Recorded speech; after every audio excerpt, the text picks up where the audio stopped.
Hello, this is Chris Brown with GRDC Driving Agronomy, brought to you by the Grains Research and Development Corporation. Most grain growers want to include at least some gas-tight storage on farm, as fumigation is now the only option to control infested grain.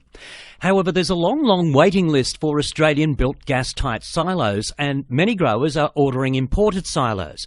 But you need to ensure that any silo you buy meets Australian standards. On the phone to go through some of the issues you should look out for is grain storage specialist Philip Burrell from Queensland DAF. Philip, unfortunately you've found that just because the salesman might say a silo is gas tight doesn't mean it is.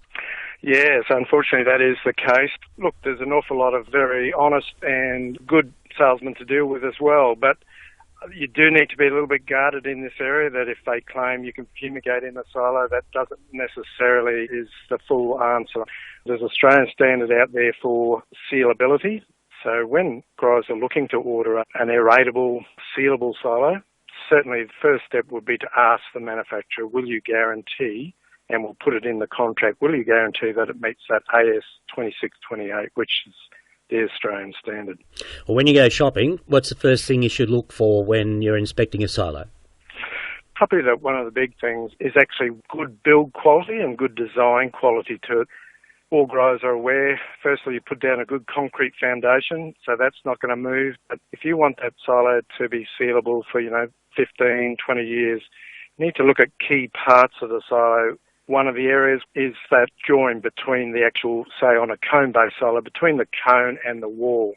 And that needs to be good quality steel and well designed to maintain the seal over the years. What about flat bottom silos? Because a lot of them are coming into Australia. Is one design better than another? Yeah, good question. So we often see now growers having a mix of the big flat bottoms as well as the cone base to be able to segregate. So there are certainly available sealable, aeratable flat bottoms. The normal things are look for, good hygiene so you can clean out underneath the aeration ducting and things like that. But in terms of sealability, you need to look carefully at how the flat bottom silo is sealed to the concrete base. Look that the concrete is made so that the water drains away from it. Look inside and look outside. Is that going to be gas tight? Over the years when we see that moving, that grain coming in and out of the silo, particularly things like manholes on all the cone-based and flat bottoms. Often in trial work we see faults in the manholes going in and out of a silo, the cover plates for the aeration fans when you've got it sealed up. Is there a way that actually has good lockdown latches on those so it gets a nice even pressure right round the seal, because often they seem to leak at certain points around those manholes. Rubbers and seals, I suppose, is obviously another part that will wear over time. Is there a quality difference between silos in some cases? Yes, very much so. So some of the better silo manufacturers will use very good quality rubber on all those seal points around the silo, the manholes, etc.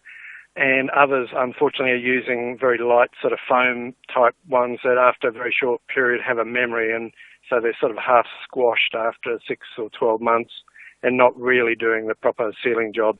Of course, pressure relief valves are critical on a silo. Is that something else you should look closely at? Are there different standards there?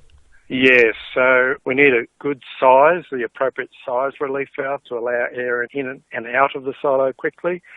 Preferably it's at ground level so you can have maintenance or service the light oil that's usually found in those relief valves. And often we see now if there's recirculation plumbing involved in the silo because it's over 150 tonne capacity, there's a good reason to have recirculation during fumigation.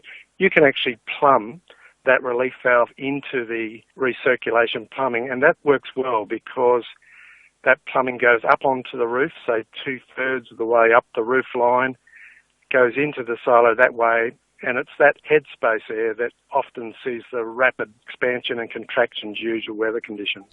Lots to look out for, and of course do a pressure test annually to make sure things are working well. Grain storage specialist Philip Burrell from Queensland DAF.